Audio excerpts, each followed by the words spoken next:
Hello, everybody. Week 3 of the high school football season is here, and it's a hot one.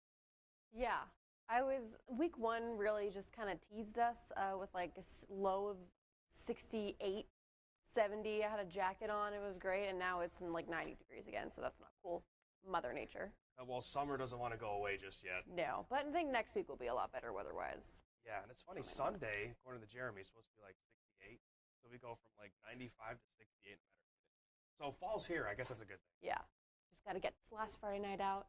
And what a Friday night we have upon us. It's going to be a good one. We have a lot of cool matchups here, and I think we got a good one for our game of the week for sure. Absolutely. So let's get right to it. Nemaha Central hosting Rossville. Let's first take a look at how Nemaha Central did last week when they took on Silver Lake. We know week 1, they snapped their 26-game win streak, 2 straight back-to-back 2A state championships to go along with that. Week 1, talked to Coach Glassick, and he said that loss hit him really hard, and it was all about how they were going to practice going into this game against Silver Lake in week 2. And they loved the way that they practiced, and it really showed on the field. Shows in the scoreboard right there. Offense was back on its stuff, and defense held a really dynamic Silver Lake offense to only 7 points. Yeah, and I was at that game, and it was 14-7 Nemaha Central. Silver Lake fumbled the ball on the ensuing kickoff to start a half, and then Carter Hike, literally the next play, runs it for, I think it was like 35 yards. So sounds like something Carter Hike would do. Exactly. And then the next possession, he threw a 40-yard touchdown. There was some penalties that had been called back, and literally that next play threw a 40-yard touchdown. So, no, I definitely liked the response from Nemaha Central, and knowing that game of the week 1 with 4 on 24, really saw Silver Lake's offense. You could tell it's potent. They got a lot of good guys out there, Dane Johnson and Logan Cathcart, and so they got some good pieces. And Nemaha Central, their line, again, they might be a little bit depleted from last year, but they got some guys that are back, and they were rushing the passer like crazy. And so they had a couple sacks in that third quarter. So this was a good way for them to respond, obviously when you lose your first game in 26 tries. So yeah. I think they really responded well. And I mean, last year, this Thunder defense only allowed maximum 7 points per game. Most were shutouts. If they allowed a score, it was one single score, other than the state championship game, which they still won, of course. So I think the defense took that. It was a 16-8 game week 1 against Marysville. It was a close game. It wasn't like this huge blowout. I think the defense took allowing 2 touchdowns really personally, and then that showed the next week, of course. And I mean, just look at Carter Hike's stat line. This is what you're going to see tonight for our game of the week. Kid rushed 183 yards and 3 touchdowns on the ground, and then threw for an additional 147 yards and 2 more touchdowns in the air. So you're going to watch cinema tonight. I think, yeah, he's going to have a good game, but, you can't count out Rossville's defense. I know Rossville, the last couple of games that we've covered, they've been pretty solid defensively, and so we'll see if Carter can do what he can do against this, pretty tough Rossville team. I know you talked to Coach, so what did Coach Hamas say about, obviously starting 0-2, but those are one-score games, though. Yeah, and that's the main thing is that, yes, they're 0-2, but don't let their record deceive you. They've all been, first game of the week of the season was our game of the week. We're on 24 against Silver Lake. It's always close when 2 rivals go against each other. That one went to overtime, and Silver Lake just got the best of them in overtime. And then last week they mounted a crazy fourth quarter comeback where the defense really held it together, stopped the Bears from scoring anything in the fourth quarter, and then allowed the offense to tack on 13 points and come within 5 points of winning the game. So basically what Coach Hamas said is that they're figuring out their mistakes very early in the season. They have a very tough schedule to start. Obviously, starting with your rival is hard, and then St. Mary's is looking really good this year. St. Mary's is going to be scary this year. And then, of course, this week they have Nemaha Central. So yeah. Rossville has had a very tough schedule to start, so I don't think their record indicates how good they actually are. And they have the benefit of playing really good teams early, so they get to figure out their mistakes now. And then when it comes to, everyone gets to go to the playoffs, so when it comes time to go to the playoffs, like, they're going to know what's up, and they're going to know what they're doing. And Tayson Horak, kid's a playmaker. Yeah, that name, as we know, the last couple of years, the Horak family's been great. And yeah, something I think most coaches will tell you, they want competition every game. But if you're getting it early, right, and when it comes to the playoffs, you're going to see some of the better teams when you get deeper in the playoffs. So if you get tested early like what they are right now with these 3 games, it's only going to make them better. Yeah. It's only going to continue to make them better defensively. They're going to have their guys that show up. Connor Bush, I know I talked to him, when we were doing our previews, and he said there's no reason why that we can't go back to what we did a couple years ago. He wasn't on those teams when they went back to back, but this team is very confident in what they got this year. Cameron Badura was another guy I talked to and coach, and so like you said, the record doesn't really show what this team is. It's that they got tough competition early on. So I think if they could beat Nemaha tonight, I think that obviously that would be a statement win for them, obviously. But I think that really set the tone for them the rest of the way. Yeah, and I mean, plus when you think about it, it just goes to show that they've got fight. And that's something Coach Thomas said to me, is he really likes how much fight and how much effort they're putting in with second half adjustments and all that. So he likes all the good little things are starting to come around, and this could be the week that they really show out. So, yeah, we got Game of the Week, 2 recent back-to-back state champions, Rossville 21, 22, and then Nemaha Central 22, 23. So it'll be good. And we got a few more to preview for you. So this will be a local matchup. I always love local matchups. Yes. With all the conference realignments, we don't unfortunately get a lot of Conference these. realignment, college, high school, it's everywhere. Yeah, well, luckily we have no Utah team playing in Northeast Kansas. But no, We this do have a Missouri team playing Washburn World this week. that's true. And then I think it was some other team. Can't think of it right now. Anyway, but I know there's a couple Missouri's teams. invading. Yeah, Missouri's invading Kansas. So this one we have here, I'll be at this game actually. So if you see me, say hello. Seaman and Topeka West. Seaman lost last week to Shawnee Mission East 35-7. Max Huston, no matter what the stat line's going to be, That's always good. Yeah, he had 261 yards, 3 touchdowns in the air. yeah, so he definitely is their playmaker, and I know talking to Coach Swafford, he's a guy that he really enjoys and really likes to have around. Obviously, he's an immense talent, and Briar Finley is one that's another great wide receiver, all-state wide receiver. So Seaman at home tonight, Topeka West. Didn't have a great showing against Shawnee Heights, 53-8 last week, but I know you talked to Coach Parker during we were doing our previews. What did Coach maybe say? Yes, it's 0-2 right now, but what did maybe Coach say to you during that preview? Yeah, before the season, he just said, this is year 2 for him, and he really liked everything that he saw in year 1 in terms of setting a foundation for a program rebuild. He knew they weren't going to come out and win 8 games in a regular season in just year 1 of rebuilding from a program who's only winning one game a season. But they started to do all the little things, and that's what I really like to see throughout campus. His players were doing the things that need to happen to turn a program around and start winning more games. And, he just said they're sick of losing. They want more than one win every single season. And obviously Shawnee Heights is a tough opponent. Yes. I think that they're really going to impress people. They have a lot of playmakers in their skill positions that a lot of people don't know about and don't game plan for. So I think Topeka West can come out and surprise people throughout the season. I think so too, and I know that Robinson last year, their defensive end was fantastic, and I know he was getting some looks. I believe he's at Emporia State.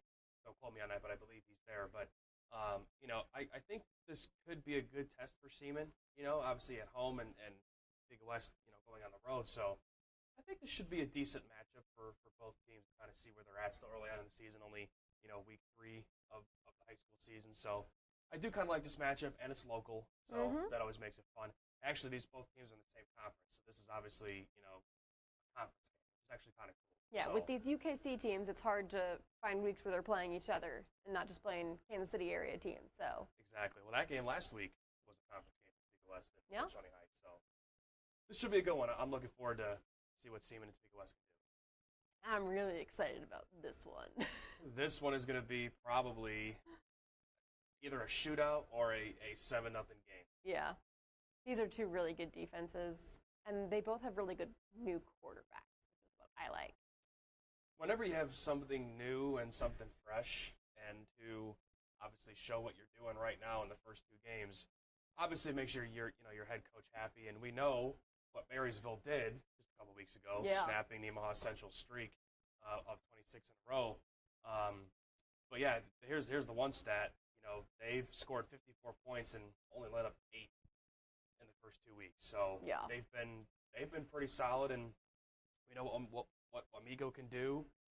Like I said, either this is going to be a shootout or it's going to be a defensive battle. It's going to be one of the two. Yeah, I think Marysville is an absolute dark horse coming into the season. No one really expected them to come out week 1 and break Nemaha Central's 26-game winning streak and take down the defending 2A state champs. But, I mean, they've been really dominant so far, and I feel like no one's talking about that yet. I mean, they had 38-0 shutout win over Hiawatha last week. And I think they're gonna give Wamigo a really good fight. Wamigo and Rock Creek was our game of the week last week. Obviously, that was a bit lopsided in Wamigo's favor, but that's because Wamigo runs a really good defense. Weston Moody is a defense-minded guy, and he loves his DC. And then they've got such a good defense that their offense has a little less pressure on them to just go out and have a little fun on the field. And I mean, we know in years past what Wamigo's offense has been able to do, but they've got totally new guys this year, and it was kind of a question mark of what that offensive success would look like. And so far, I think it's looked pretty good. I mean, yeah, when you're winning games 61-8 the first 2 weeks in terms of 61 points scored and only allowing 8.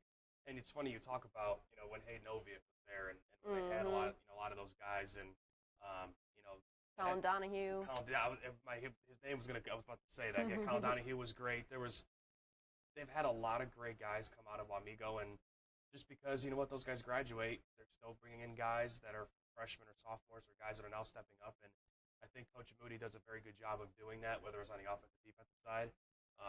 And obviously, it's been a winning program since long before we've gotten here. So yep. This one I think is going to be a really fun one. This one's in Marysville tonight, so we will be at that game to have those highlights. And yeah, Katie, I don't know much more I could say. This should be a very fun game to watch. Yeah, this is Game of the Week Junior. And if there's anything to look out for, it's the fact that Wamigo has won the last 4 meetings against Marysville. They play quite frequently against each other. I think Marysville's going to want revenge now that they're having a really good season. So and at their home, it gives them a little bit of a better advantage. So see if the Boomtown faithful make the trip. Next up. Oh, this is kind of cool. First ever meeting between Jeff West and St. Mary's. We love that. We love something new. So this one we will be at tonight as well. So if you see our camera, say hello. I know I talked to both teams for our previews, and Jeff West was a team that every single year, the last couple of years, they've gotten that one more win, and they're hoping to do that this year. I know it's 0-2 right now to begin the season. Of course, there's still 7-8 weeks left in the season, so there's still time to be able to get there. They're pretty senior heavy this year, and Coach Bowen was talking about how he hasn't seen anything like this in the 4 years that he's been there, meaning their fight, their ambition, and they don't want to stop working. And a lot of these guys, obviously he's been there 4 years, now the kids that were freshmen are now seniors. So he said this is where he really wants to make a mark on the program, or have these seniors leave their mark on the program, I should say. So, 0-2 right now, but there's still plenty of time in the season. Yeah, they lost to Royal Valley 30-2. Royal Valley's good this year. They are. I watched them week 1 and I liked what I saw. They're good. That might be a score. High school scoregami? Maybe. I've never seen that. But stats people, look that up for. Safeties are always fun too, so you can never go wrong with that. So 13.5 sacks. Wow. Cooper Pischel with 13.5 sacks a game.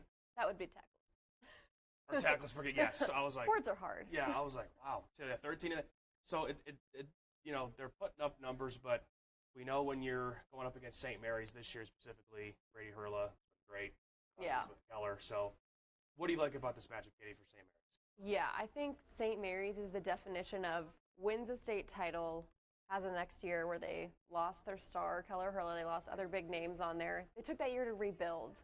Now it's Brady Hurla's time to shine, and he's got all the pieces around him to also help him out. Corleone Holtz is also doing great. Howie Rezak on the defense is making plays. I really like St. Mary's this year. I feel like this, even though it's a first-year head coach, I mean, he had been with the program already, so it's not like it was this huge, big change with Coach Marple. And they're coming off 2 really good wins. They had a really dominant win over Pearly Compton week 1, and then a really gritty win against Rossville. And we know Rossville always puts up a good fight. You're never going to blow them out. So I like St. Mary's this year. I know they're in 2A this year. That might make it a little more difficult when it comes time for the postseason, when there's names like Nemaha Central and Sabetha out there. But I like St. Mary's this year to go deep. So And what I like what they do is what they did with Keller is what they're exactly doing with Brady, Yep. and it works. Yep. And Brady was a guy that Coach told me that he never missed a day of weights. He was there early. He left late. He's been that leader for this team, and obviously it's rubbing off on the team so far, being 2-0 and being able to score points. And I love every time that they score a touchdown, they always go for 2. Mm-hmm. And it's always something interesting. It's always something fun. They draw up a play. Well, we don't have Keller Hurla to kick the extra point anymore. Yeah, that's true. I know. It's like Brady. Come on, man. You got to start kicking. They play very similarly, though, from what They I've do. been able to tell. I mean, we have to see a little bit more from Brady for me to really hone in on this. But they both have really good arms, and they're both really light on their feet, and they can move all across the field with their legs. So they're fun to watch. They are, and I like this matchup against St. Mary's at home tonight. We'll be at this game too, so looking forward to seeing what the outcome is, and we'll see if Jeff West can get their first win or St. Mary's goes to 3-0 so far. Gonna be interesting. And then, Now we got the big board. and then we got the big board of games. Let me get out of the way so you guys can kind of see what we're looking at here. So yeah, pointing out a few more games that we're going to be out this week. We will have highlights from Manhattan's away game, thanks to our sister station, Wichita. We will also have highlights from Junction City at Wichita Northwest. Shout out KWCH. Thanks, DJ and Brandon, and all that over there. So Highland Park's over at Schlegel tonight. Washburn Rural at Platte County. Missouri. So which is interesting, but hey, you know what? Chapman will be at that game against Riley County. Riley County. Or no, I'm sorry, is that Riley County? No, it's Rock Creek actually, I believe. Rock Creek is I think. hosting Chapman. I think. I believe so. I'm like 95% sure. I might be wrong. I might be thinking of next week. There's always too always next many week. games. There's always so many games going on. But Coffeyville versus Emporia. Got Opie versus Jayhawk Lynn. Madison versus Burlingame. Got Silver Lake at Perry LeCompton. We will be at that game as well. So that should be. Perry LeCompton beat Sabetha last week, 12-9. So I know Coach Paramore. I like talking to him. He's he's an old school coach. He's been there for so many years. He's They have obviously a history of success. Yes, they went to back-to-back state championships, and so this is another group that he really likes, and I think they have like 12 or 13 seniors this year, so they're pretty senior-heavy, and he kind of likes what he sees from his players this year. Kind of reminds me of St. Mary's, where like I was saying, where last year was kind of a rebuild year and everyone was very young. Last year, if I remember correctly, Perry LeCompton was pretty young. Yeah, and so this year, this team, I mean, hey, beating Sabetha, we know how good Sabetha's been the last couple of years, so that was a really big win for Perry. So we got Shawnee Heights is on the road. I'll be there. Or no, sorry, thanks for Linwood. You'll be there. I'm sorry. Say hi to Yes. Rock Creek versus Bonner Springs. Independent versus Linden. Iola versus Santa Fe Trail. And then I'll be at Holton at Royal Valley tonight. That'll be kind of a smash. That'll be a mouth showdown. kinda I like that. football game, which I I kind of like that. like. It's going to be a lot of running. So I like that. And KC Ward at Hayden. We will also I'll be there. be at that game as well. Topeka High makes another trip. They've played 3 Wichita schools last 3 weeks. They're 2-0. Yeah. Yeah. 2-0. Coach Felbick, he's doing a pretty good job. And when they ran a Wildcat last week, got him running up the sidelines, like running up with his high five. I thought that was pretty He's cool. a passionate dude. I like Coach Felbeck a lot, and he seems really excited about the rebuild. And, they've gotten a lot more kids involved in football at Topeka High, which is something they haven't had in a while. Kids just haven't wanted to join the program in a few years, but they're spreading the word. They're getting more coaches on the coaching staff, and an exciting time to rebuild that program at T High. And they do it, and they do have some decent players too. Yeah. So it's not like they don't have a lot of good talent. They have some talent on that roster. Jaden Norman, Zane Smith, Malachi Murphy, to name a few. They have some people on kids on their roster that can make some plays. But got Council Grove at Caraparavel, Wamego, of course. We're going to Marysville. Mission Valley is also home. Jackson Heights for Sporton, and then Oskaloosa. I always love that. The little The bear. Bears. I like that. And then Jeff County North. So a lot of good games coming up this week. We will have Highlights of so many of them. a lot of highlights for you. Like we said, we will have some highlights of Manhattan and Junction City for station KWCH down in Wichita. Katie and I will be at a couple games, and so it should be a lot of fun. And then, again, our game of the week, Rossville at Nemaha Central. So Yeah, Michaela Kelly will be out there in our 6 o'clock newscast live during sports to preview that game. If you also want to hear from both coaches, check out this week's edition of KPZ pregame, which aired last night at 10, airs every Thursday at 10 o'clock. You'll hear from both coaches from our game of the week, and I break everything down for you with the stats and everything. It's also on our website. You can feel free to check that out. And, of course, I'm back at 10. it's always a good time. Mm-hmm. It's always fun, right? Yeah, like Katie said, we got KPC pregame. A lot of good stuff we're going to have for you. And we don't have any college football. Friday. We do tomorrow, but not today, which is kind of nice. So we'll tune in at 10:15 tonight for Kansas Prep Stone Week 3. A lot of fun for you, and hope to see you there.